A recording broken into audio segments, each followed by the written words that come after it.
पंच प्राण में आज हम जानेंगे प्राण वायु के विषय में। प्राण वायु समान व उदान के मध्य का प्राण है। प्राण वायु का जो निवास है वो आपके हृदय क्षेत्र में है। प्राण वायु को सही ढंग से समझने के लिए पहले हमें प्राण को जानना ज़रूरी होगा। प्राण अर्थात आपकी जीवन शक्ति। प्राण का उदय जब आप जन्म लेते हैं तब से शुरू होता है और ये आपकी मृत्यु तक आपके साथ रहता है। और जहाँ जहाँ प्राण का फ्लो बढ़ता है वो अंग सुरक्षित हो जाता है। तो प्राण आपके शरीर का सबसे महत्वपूर्ण तल है, जिसके बिना आप गति नहीं कर सकते। आप चलते हैं, आप कार्य करते हैं, आप खाना खाते हैं, आप किसी की रक्षा करते हैं, वहाँ प्राण ही प्रयोग होता है। प्राण वायु को बेहतर करने के लिए हमें शरीर में प्राण का ज़्यादा से ज़्यादा विस्तार करना होगा। छाती के पास जो भी अंग हैं वो प्राण वायु से प्रभावित होते हैं। जब ये प्राण किसी विशेष अंग तक पहुंच नहीं पाता तब तक वो हिस्सा, वो अंग बीमार होने लगता है, निष्क्रिय हो जाता है और जिसके फलस्वरूप आपको बीमारियां लगती हैं। इसलिए प्राण जितना आपके शरीर में ज़्यादा से ज़्यादा होगा उतना ही स्वास्थ्य की गारंटी है।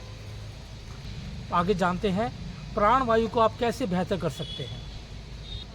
प्राण वायु को बेहतर करने के लिए भस्त्रिका क्रिया काफ़ी फायदेमंद होगी, क्योंकि भस्त्रिका सीधा आपकी छाती पर कार्य करता है। इससे आपके लंग्स, आपके फेफड़े शक्तिशाली हो जाते हैं।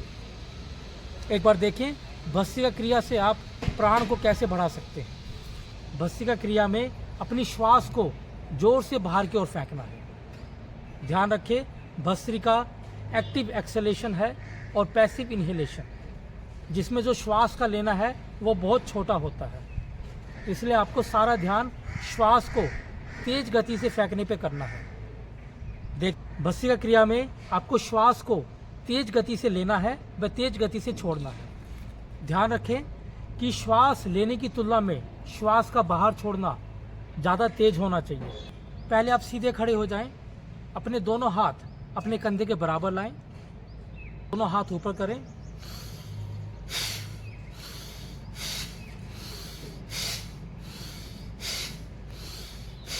क्रिया के दौरान आप श्वास को तेजी से खींचेंगे व तेजी से बाहर छोड़ेंगे। ध्यान रखें, इस बात का विशेष ध्यान रखें, भस्त्रिका में श्वास को पहले तेजी से भरना है, उसके बाद श्वास को बाहर तेजी से फेंकना है, बलपूर्वक। योग साधना की बात की जाए, योग में कुछ विशेष आसन है जिससे आपके प्राण ऊर्जा बेहतर होती है।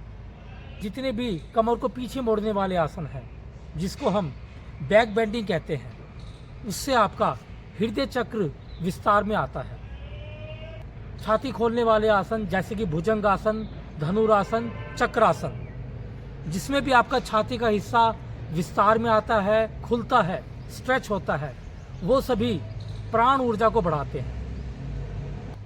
यहाँ पर हम देखेंगे गोमुख आसन, जो आपकी प्राणिक ऊर्जा को बढ़ाता है। पहले कमर को सीधा करें, अपने सीधे वाले हाथ को ऊपर की ओर खींचें व उसको कोहनी से मोड़ें। अब अपने दूसरे हाथ को कमर के पीछे से ले जाएं।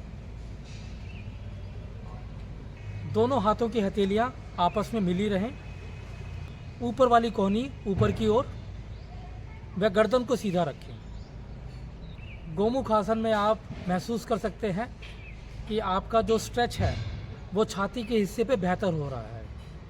इससे आपकी पूरी छाती में एक विशेष खिंचाव आ रहा है, जिससे प्राण का फ्लो बढ़ता है। आसन को दोनों तरफ से ज़रूर करें। हाँ, आसन में कम से कम आधा मिनट से लेकर 2 मिनट अवश्य ठहरें। जो भी आसन आपकी छाती को खिंचाव में लाते हैं, स्ट्रेच करते हैं, वो आसन आपको करने चाहिए। अब एक ज़रूरी प्रश्न, अगर प्राण वायु प्रकोपित हो जाए तो आपके शरीर को क्या क्या समस्याएं हो सकती हैं। जैसा कि मैंने बताया कि प्राण वायु आपके छाती के पास है, आपके छाती के मध्य ही प्राण वायु का स्थान है। जो भी आपकी फेफड़ों से जुड़ी हुई समस्या है, चाहे अस्थमा है, सांस जल्दी फूलता है, थोड़ा सा काम करते हैं और आपकी हार्ट बीट तेज़ हो जाती है, जिससे आपका बीपी बढ़ जाता है, बीपी से तनाव बढ़ता है, कोलेस्ट्रॉल बढ़ जाता है और कई जगह पर अटैक होने की समस्या बढ़ जाती है। तो इसका बड़ा कारण है प्राणवायु का प्रकोपित हो जाना। आपकी श्वास नली में कोई दिक्कत है, आपको सांस लेने में कठिनाई होती है, आहार नली में समस्याएं हैं, ये भी प्राणवायु के अंतर्गत आती है। आपका श्वास कितना बेहतर अंदर जाता है, कितना बेहतर बाहर जाता है, ये भी प्राणवायु ही तय करती है। प्राणवायु को बेहतर करने के लिए आप नेचर के बीच में जाइए, क्योंकि प्राणवायु के भीतर ही हमारा अनाहत चक्र होता है। प्राणवायु के स्थान पर ही हमारा अनाहत चक्र होता है, जिसको हम हार्ट चक्र के नाम से जानते हैं, और ये हरे रंग का होता है।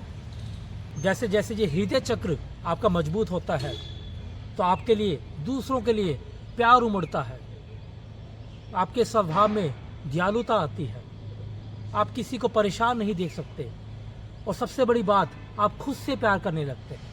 तो ये सब प्राणवायु के जागृत होने के चमत्कार हैं। जब भी आपको लगे कि आपकी श्वास सही ढंग से नहीं चल रही, सांस उखड़ी हुई है, सांस छोटी चल रही है, तो समझ जाइए आपके भीतर प्राणवायु ठीक से कार्य नहीं कर रहा और आपको ज़्यादा से ज़्यादा प्राण को बेहतर करने की ज़रूरत है। आज के लिए इतना ही। आप सभी का जीवन मंगलमय हो।